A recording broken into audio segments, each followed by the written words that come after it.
Recording Satsang session on 11th August 1983. With so many new friends present in our midst,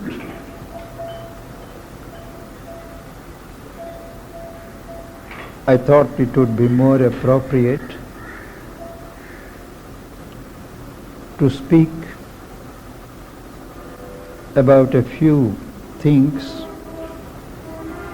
which would be more relevant to their coming here than reading our usual lesson in Savitri. So this evening and the next session, the 14th, which is the eve of the great day, I propose to share my thoughts on themes which, though not quite foreign to the subject we are studying, are concerned more with the practical aspects of our life.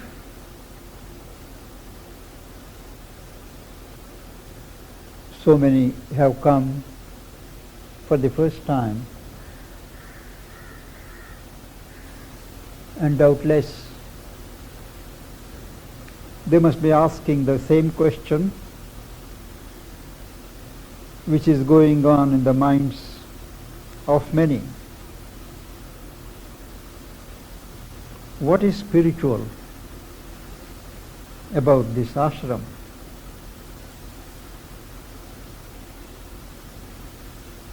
Why are so many people gathered here? We don't see any of those activities, paraphernalia associated with spirituality here. I have heard it said that what is here is everywhere else.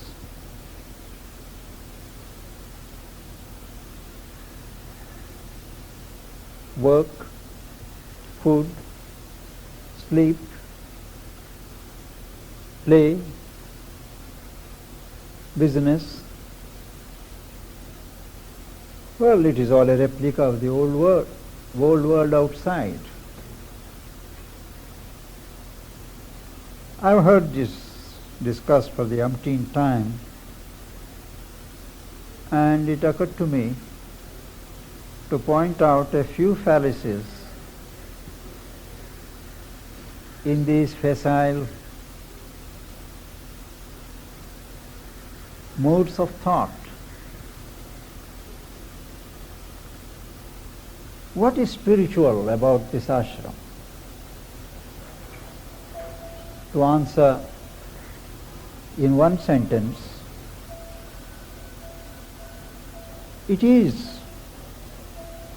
in the motivation of life that lies spirituality of this place.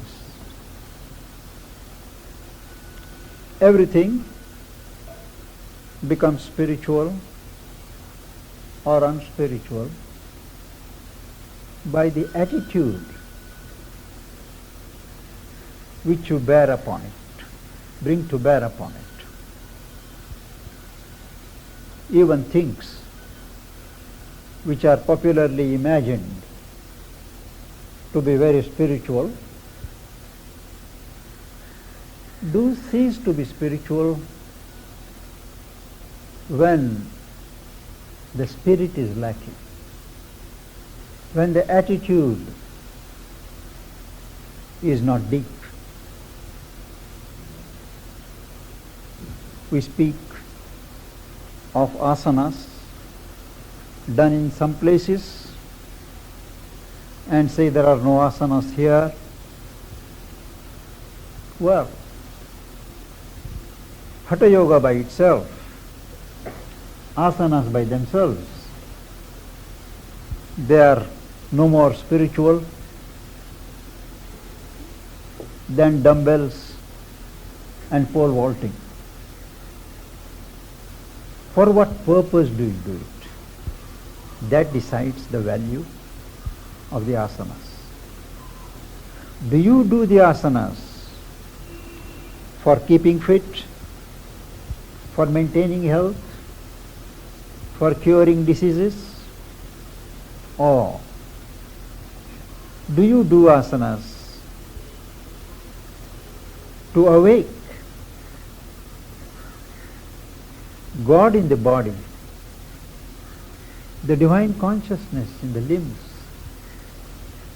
Become conscious that the body is a temple of God, and by external and internal purification, raising of its energies as high as possible, plumbing into its depth as deep as you can.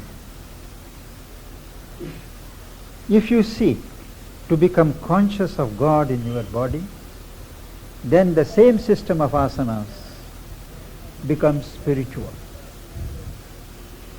It is an approach to God. But in how many centers of Hatha Yoga are these objectives kept in mind? I have had occasions to visit number of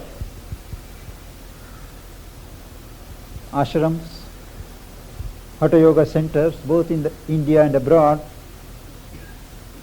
and I see that there is a timetable, there is a chart, and there is a guide. Things are done mechanically. Everybody looks at the clock, they wipe their perspiration, and they mark attendance and go. That's hardly spiritual. Similarly, bhajans, one of the charges made that we have no spiritual musical sessions here, no bhajans. Here again, bhajans by themselves, when they are not supported by a living, vibrant heart support, they become musical sessions. Particularly when they are collective, they bring down certain vital vibrations. People lose control over themselves, and there is a certain anarchy of emotions. In the Christian communities, they have got special days, what they call Pentecost, when they sing and dance in such a violent manner that everybody feels a certain possession, and they say that the Spirit has come. It is nothing else except an evocation of the vital spirits, which it is very easy to confuse with the spiritual consciousness. So bhajans, yes, provided each participant is conscious, relates it to his heart, keeps the objective before his eyes, and makes his expression a faithful vehicle of the inner sentiment, inner feeling. If you don't do that, these sessions degenerate into indulgences in the vital emotions. So bhajans by themselves, recitations by themselves are not spiritual, though they can be means to spirituality. Similarly, knowledge, studies, particularly in India, we have got 1,000 places where high knowledge is being imparted, Vedanta texts are being studied, Upanishads are being discussed, Vedic hymns are being analyzed, scriptures are being taught. Ultimately, for what purpose? Mental knowledge is nothing more than mental information. Does what they read, what they study, influence the mode of their lives? We parrot the Mahavakyas, Aham Brahmasmi, Tat Sarvam Khalu Idam Brahma, all this. But when we say that, do we feel that all this is really Brahman? When Sri Aurobindo was asked about this, he said, when I say all is Brahman, I look round, I see these books as Brahman, I see this furniture table as Brahman. Everything is Brahman. That is realization. To repeat from the Chandogya Upanishads, all is Sarvam Khalu Idam Brahma, well, it is a phrase. It can give us a certain complacency, but it doesn't carry conviction. Any sentence, any utterance, unless it is backed up by a concrete experience, it is speech, flowery speech, possible literary speech, but it doesn't have that mantric character which is a special quality of spiritual utterance. So, with every field and aspect of life, there should be a motivation, a spiritual motivation. Only then can we be said to live spiritual life. And I say in all earnestness that for all the 40 years and more that I have been present here, this spiritual motivation has never been absent from the ashram. All through, everywhere, if you just withdraw from the surface, if you just stand a while and watch, you will see the spiritual motivation of things.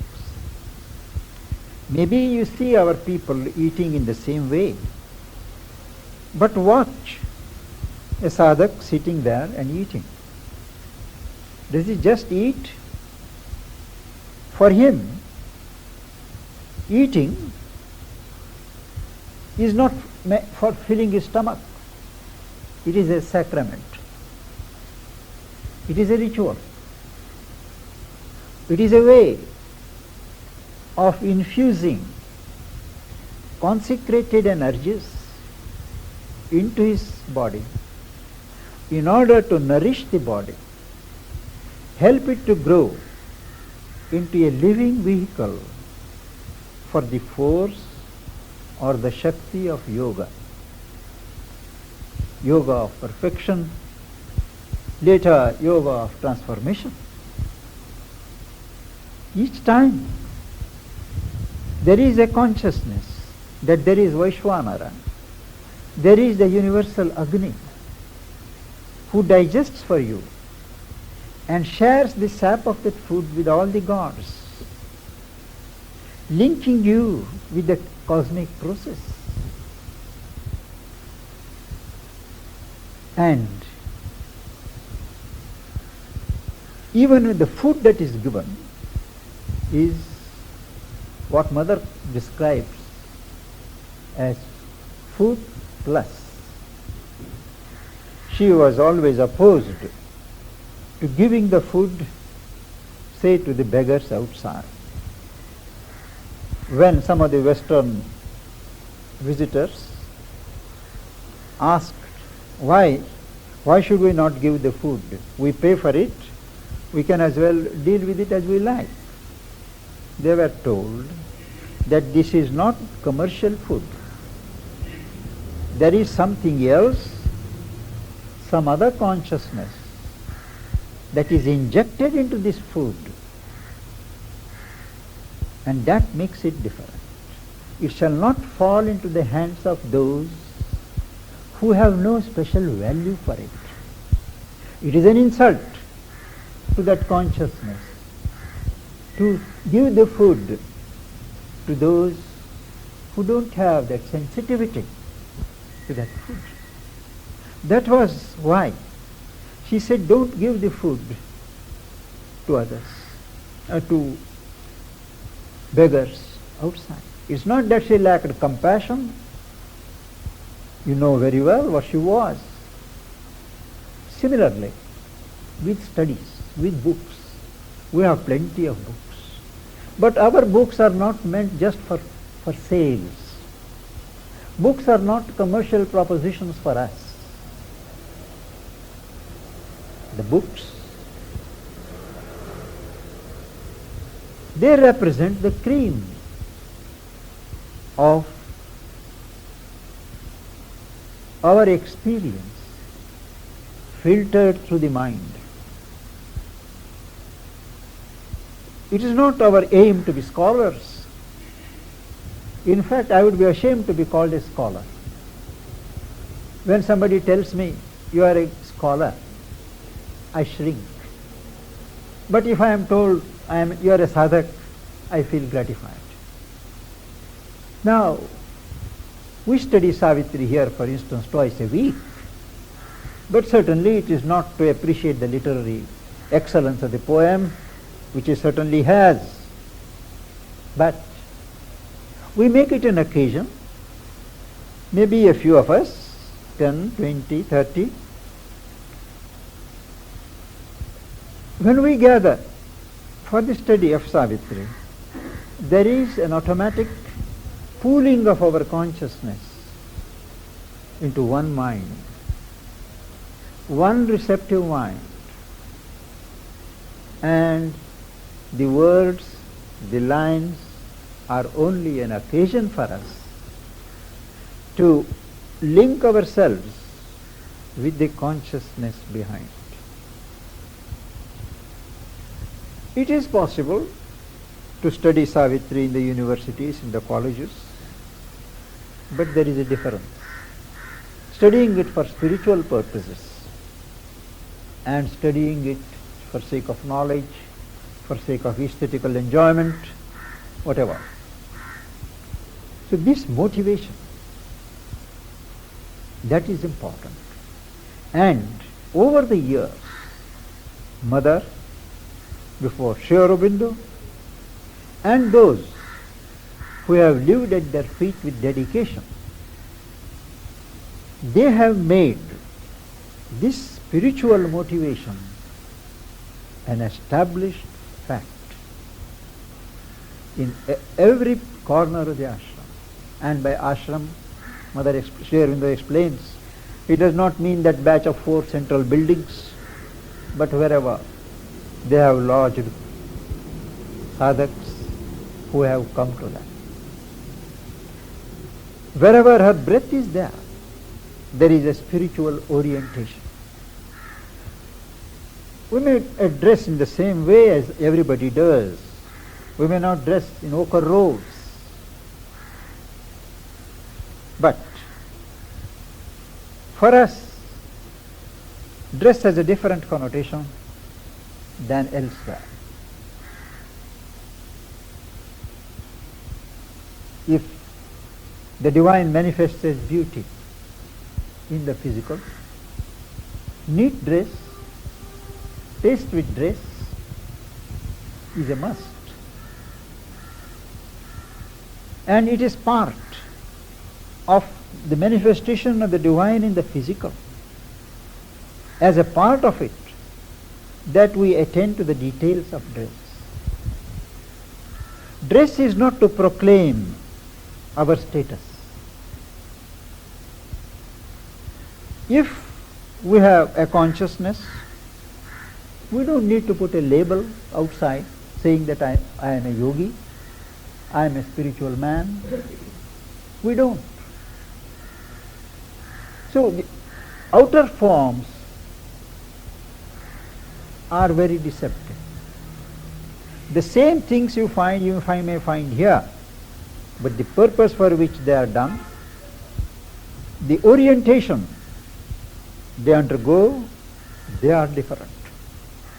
Long ago, it was in the 40s, that mother gave one small mantra. She said, when many such comments are made, that men judge the masters by the teacher by the form. The disciples judge the forms by the master. That is, everything, it is permeated by the vision, the consciousness of the masters. If you fail to see it, it is your loss. So when you come, anybody comes, they have to come with a certain humility, not with the approach of a critique or a donor or somebody who will pass judgments, not a tourist. That is why mother said, I never invite anybody. Even when President Radhakrishnan was to visit Pondicherry, and some people approached the mother saying that if you invite, he will come. But she said, I never invite anybody. People must feel it is a privilege to come and pay their homage to Samadhi of Sri Aurobindo. If they don't, why should they come here? And she wouldn't invite. So it is a sacred place where you have to come with humility. And only then will the spirit of this place enter into you. And you know exactly what to do,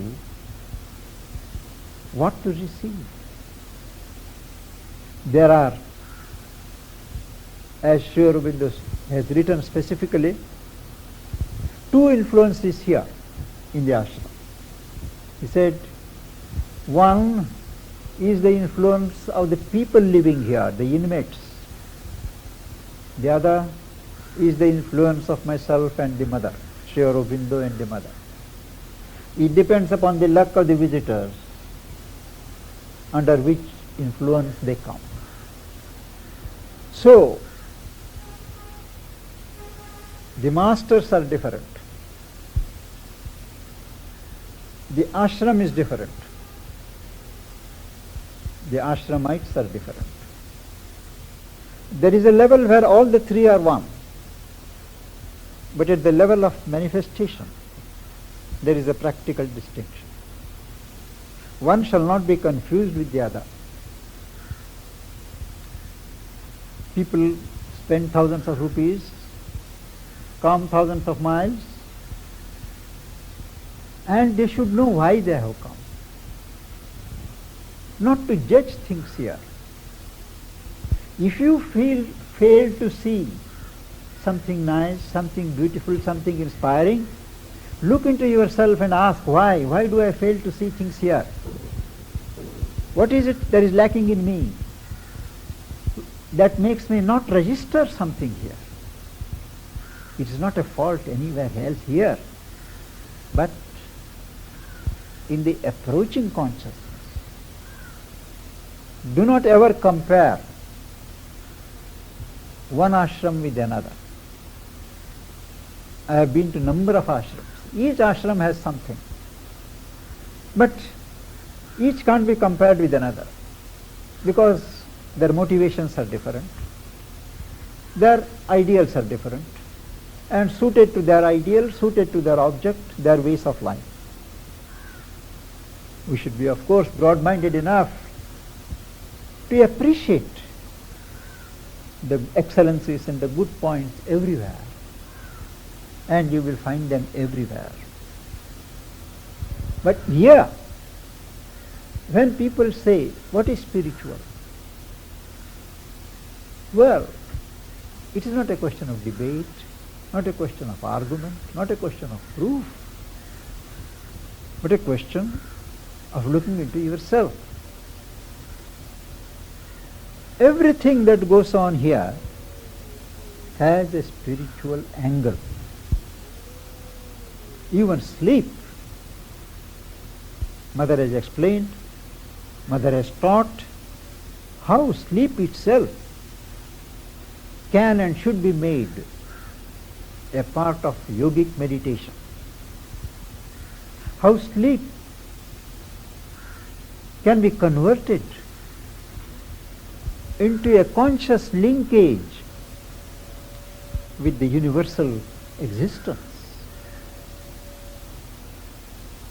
How even a child of 5 and 6 can be taught, without the child being conscious of it, to be aware of truth. Aware of truth in beauty, truth in rhythm, truth in sound, truth in peace. She has analyzed and presented the divine's manifestation in its myriad levels and aspects, so as to relate to everyone at whatever stage in life. One doesn't need to be a jnanin, a yogi, to live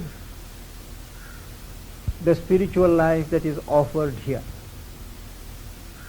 Everyone can start from where he is or she is.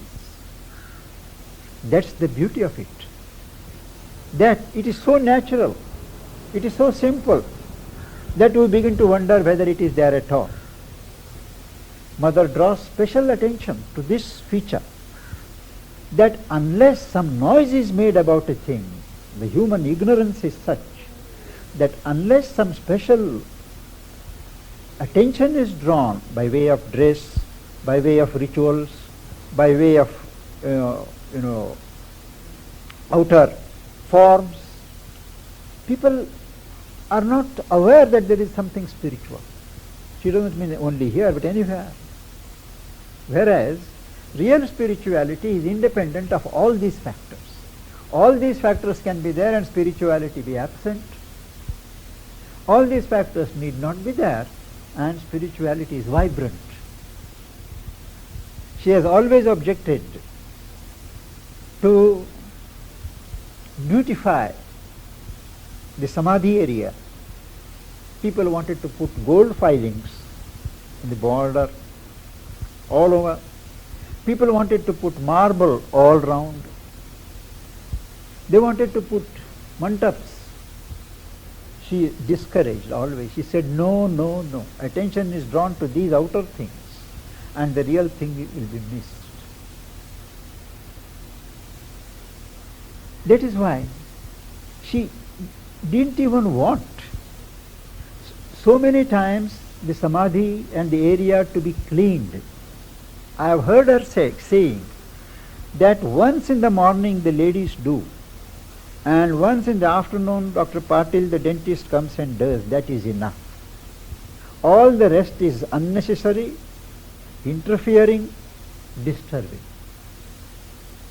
But she never believed in interference, even though she was our mother and guru. And things are what they are. She wants that presence to be respected.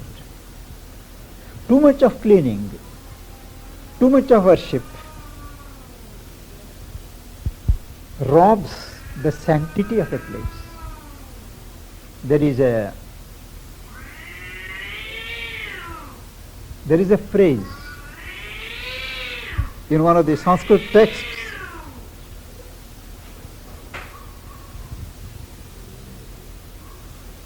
that one who over worships his deity brings about the fall both of the deity and himself. There is such a thing as over worship, overdoing things.